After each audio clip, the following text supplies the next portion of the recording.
guys, ako nga pala si Drazen, gumagawa ng mga video about sa buhay ko, sa araw-araw na ginagawa ko bilang isang may kapansanan sa buhay at makapagbigay na rin ng inspirasyon sa inyo at sa kapwa ko rin na may kapansanan. At kung na-appreciate nyo yung ginagawa ko sa video, don't forget to subscribe, like, and click the notification bell para maging updated ka sa aking mga susunod na video. Thank you and God bless to all.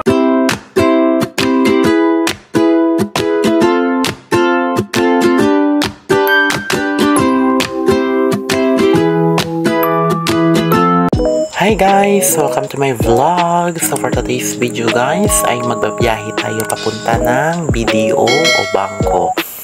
So nagbabiyahe kami ng aking kaibigan papunta ng bangko para magpa-open account para sa ating YouTube. So medyo may kalayuan yung bangko na pupuntahan namin.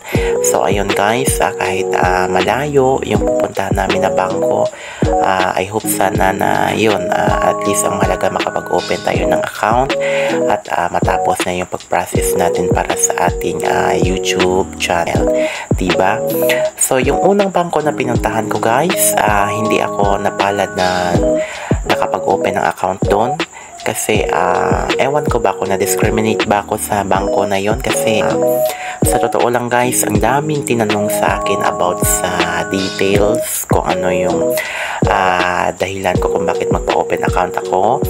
So sinabi ko naman yung dahilan ko guys at yun, sabi ko nga for my savings account, pero diba hindi nila na gagamitin ko yan sa ating YouTube, pero yun guys, hindi pa rin ako nakapasok. Pero sa mga option ko guys dito sa BDO at yun, I hope sana na yun maging okay na yung ating pag-open ng account.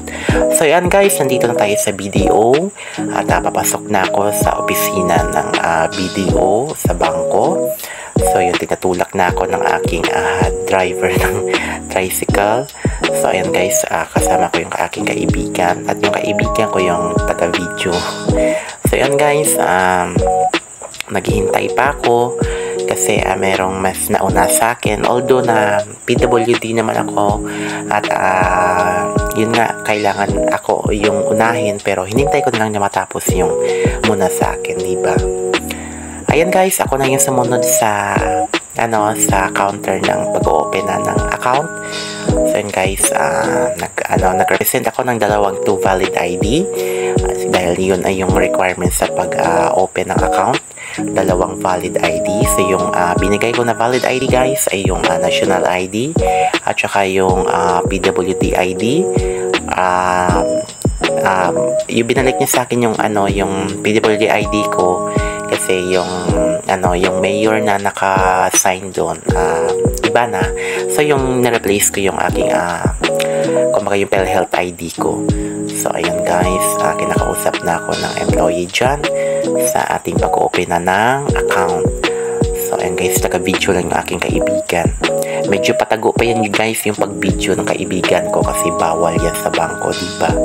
Kaya yung pagkuha niya ng video medyo patayo at hindi lang siya nagpapalata sa pag-video kasi nga bawal talaga kasi bangko yun. So mabuti na lang at nagawa ng paraan at kahit paano nakapag-content pa tayo sa ganitong pag-open ng account ko. So ayan guys, medyo natagalan din ako sa pag-open ng account dito sa BDO na to dahil sa maraming akong pinirmahan. Natural, bangko yon, napaka sobrang stricto talaga ng bangko, lalo na sa kahit saan ka man na bangko na pupunta, talaga napaka stricto. So yun guys, ayan, nagpapirma na ako ng mga dyan sa papel dyan. Ang dami ko talagang pinirmahan dyan guys. So yung may ilang pinirmahan pa ako dyan na mukhang kabado pa ako sa pagsusulat ko pa dyan kasi parang hindi ako sure sa pinipirmahan ko kung tama ba talaga o buti na lang ayun, tinuturuan naman ako ng employee na dyan kung saan ako magpipirma, kung saan ako na ilagay yung aking dapat na lagyan ng ng details. So ayun na guys, at nagsusulat ako ng aking mga details na kailangan ilagay sa formas na yon o sa papel na yon na para makapag-open na tayo ng account. So yun guys, yung pinag-openan ko ng account is yung Kabayan Savings, which is medyo siya, hindi siya gaano kamahalan. which is pag nakapag-open kayo ng bangko guys, which is yung BDO network, kasi dalawang option yung BDO guys, di ba? Merong Bangko de Oro, at dito naman sa Guimaras ay yung yun ang BDO Network Bank. So yung BDO Network Bank ay yung sa Kabayan Savings guys, ay pwede ka makapag-deposit ng 500 pesos only, and then 100 pesos for the passbook. Yun lang yung kailangan mong bayaran guys. At hindi katulad dati guys, doon sa pinag-ano ko, medyo may kamahalan. Yun nga guys, pinag-isipan ko rin nung una na BPI sana ako, kasi mas maganda yung service ng BPI, yung Bank Philippine Islands. Yun nga lang, medyo may kamahalan yung pag-open ng account nila guys, nasa 3,000 yung ATM nila.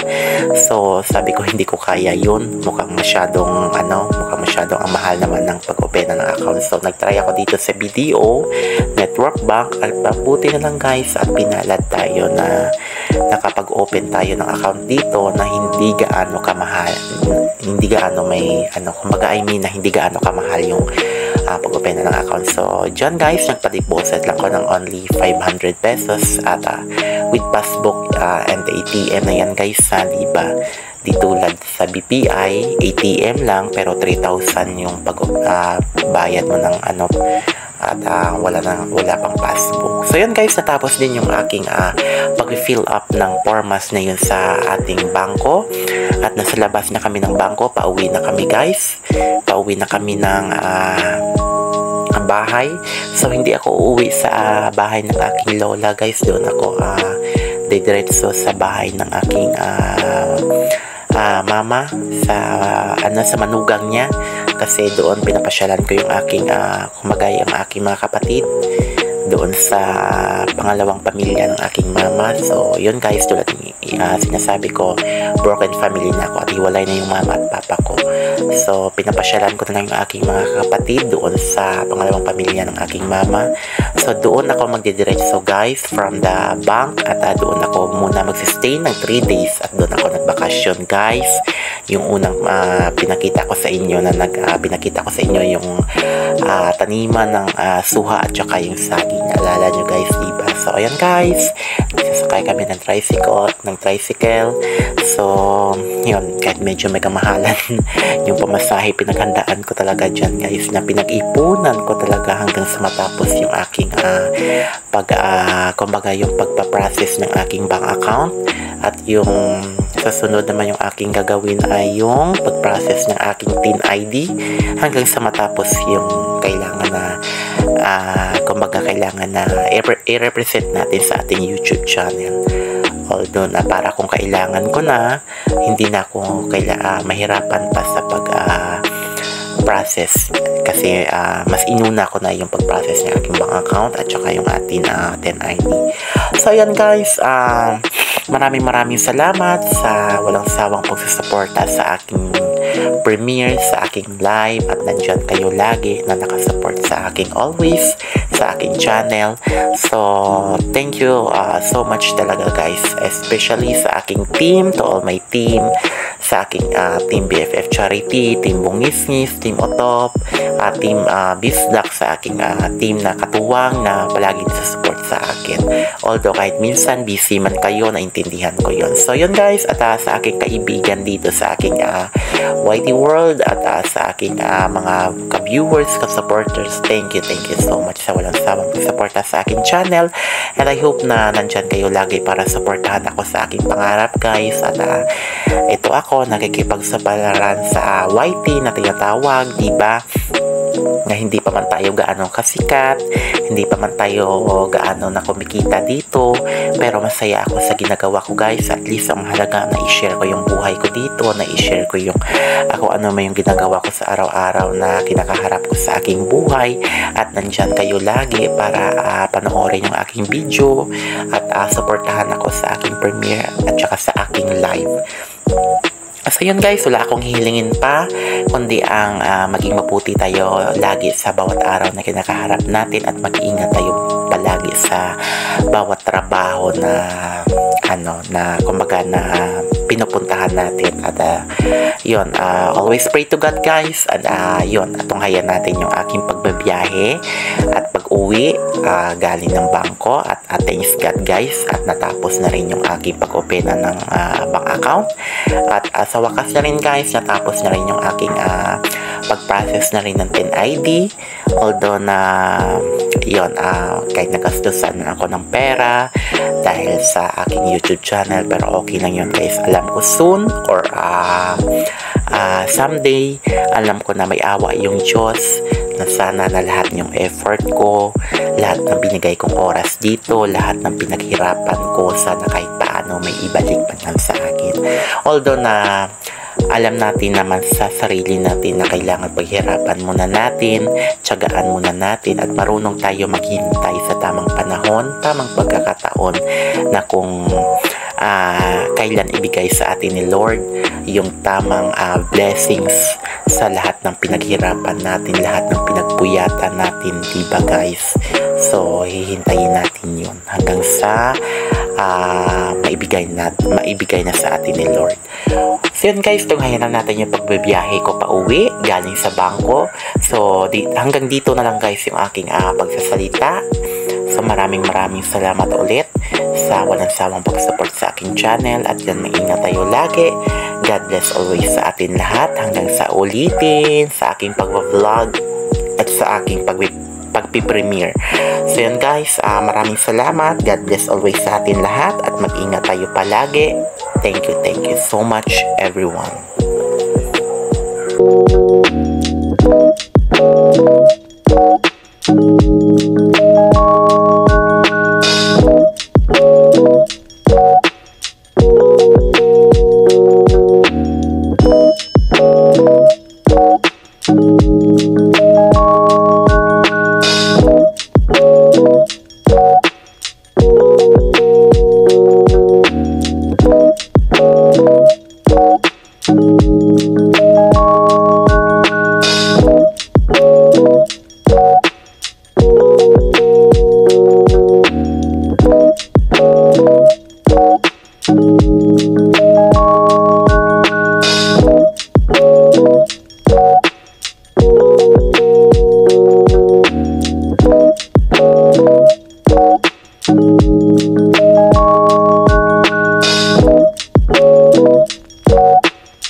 So ayun na nga guys, after natin mag-travel at pumunta ng BDO, so nakapag-open tayo ng account at nung tapos na tayo mag-open ng account guys at binigay nila yung ating passbook. So ito na guys yung aking passbook from BDO. So yung aking ATM guys, sabi daw ng employee dun sa BDO na babalikan ko na lang daw after 1 week. So guys, pinapalo ako yung aking ATM nung hanggang sa mag 1 week na, and 1 week and 3 days guys. At ito na rin yung aking ATM guys, nakuha ko na rin siya. At yun, naging siguro nakuha ko siya 1 week and 3 days. So pinuntahan ko siya ulit dito sa Guimaras, sa medyo malayo pa guys. So nag-tricycle ako sa pag-travel. Nakita naman nyo man yun, diba? So shout out lang guys sa isang bangko na nauna kong pinuntahan. Hindi ako pinag-open ng account. Hindi ko nasasabihin kung ano yung pangalan ng bangko. So shout out sa bangko na to, na marami yung tinanong sa akin about my details, about my background sa aking pag-vlog. Pero ang ending, hindi man lang ako pinag-open na ng account. Ang daming tanong sa akin. Hala, sagot naman ako ng sagot sa kanyang tinatanong. Although kasi naintindihan ko naman, kasi syempre bangko yun. So napaka-strict talaga yung mga tinatanong sa iyo, na kailangan mong ibigay kung ano yung details na tinatanong nila, diba? So ang ending pa rin guys, hindi pa rin ako pinag-open ng account, kasi sa bagay pinakita ko na yung email ng YouTube na kumbaga patunay na na-monetize ako sa YouTube, kasi yan yung aking katiwiran kung bakit magpa-open account ako. So hindi pa rin ako, ang ending hindi pa rin ako pinag-open ng account, kahit sinabi ko na rin na for the savings account. Pero yun, ang ending hindi pa rin ako pinag-open ng account guys. So yun, mabuti na lang at nakaisip ako ng isa pang bangko, na isa pang option na pumunta ng BDO. So yun na lang guys, thanks God at sa BDO hindi ako masyado nahirapan, at makapabuti naman ng kanilang mga employee sa sa akin. I mean guys, sa pag-assist sa akin, yun, hanggang sa nakapag-open account na ako sa kanila. So mabuti yung kumbaga yung process, okay naman. At ayun, mabuti at yun, natapos na rin yung aking pag-open account din sa BDO. So yun na nga guys. At yun, yung aking PIN ID natapos na rin, nakapag-process na rin ako. At yung hinihintay ko na lang ngayon guys, yung aking Google AdSense PIN na hindi pa dumadating until now. So hinihintay ko pa hanggang ngayon. So isa na rin yun sa naging dahilan kung bakit medyo natagalan ako sa pag-update ng aking YouTube, dahil minsan yun, nawala na rin ako ng gana. Pero yun, nung nakita ko yung aking performance sa aking YouTube studio, na yun, bumagsak talaga lahat. So hindi ko talaga alam kung paano ko iangat ulit. So unti-unti ko naman siya iangat ulit, kasi iniisip ko na masayang din yung aking pinaghirapan, yung aking sinimulan, diba? Na kung hayaan ko lang yung aking channel mapupunta sa wala. So ngayon guys, unti-unti ko na lang siya inaangat ulit. At yun, habang hinihintay ko yung aking Google AdSense PIN na hindi pa dumadating, I hope sana na ibigay niyo sa atin ni Lord, na sana dumating na yung ating Google AdSense PIN, kasi yun na lang yung kulang sa ating monetize, at makompleto na yung ating pag-monetize sa ating YouTube. So guys, yun, thanks God din. At yun, natapos na yung aking pag-process ng aking PIN ID at ang aking bank account. Okay na rin, na-link ko na rin sa aking YouTube channel. At yun, pero wala pa yung laman guys ha. Wala pa yung laman. Baka naman YouTube, no? Baka naman. Sana bigyan na ng laman ng YouTube yung bank account natin, no? Pero yun guys, hintayin natin yung tamang panahon, yung tamang pagkakataon na ibigay sa atin yung Lord. At yun, basta nag-ano lang tayo, nagpupursige, nagtatsaga, diba, naghihintay sa tamang panahon. At yun, alam natin na makakamit din natin yun. Hindi man ngayon, pero sana soon, diba? So guys, hanggang dito na lang yung aking pag-vlog. At thank you for support my channel. So pagpasensyahan nyo na guys yung mga ingay-ingay nirinig nyo sa aking video. Hindi talaga maiwasan na walang ingay dito. Iwan ko ng ingay talaga ako. Hindi ko talaga makapag-video na tahimik, na walang ingay. Ang daming dito, ang daming mga bahay-bahay ng ingay-ingay. So yun naman guys, hanggang dito na yung aking pag-vlog about sa pag-open ko ng aking bank account sa BDO. So sa lahat ng nandito ngayon sa aking premiere, thank you so much. Sa lahat ng sumusupport lagi sa aking channel, to all my team, at to all my supporters, viewers, sa lahat ng aking mga kaibigan sa YT, thank you so much sa pag-support sa aking always sa aking channel. So yun guys, wala tayong magagawa kung labanan tayo sa YT World, diba? At hanggang makamit natin yung tagumpay natin talaga sa YT.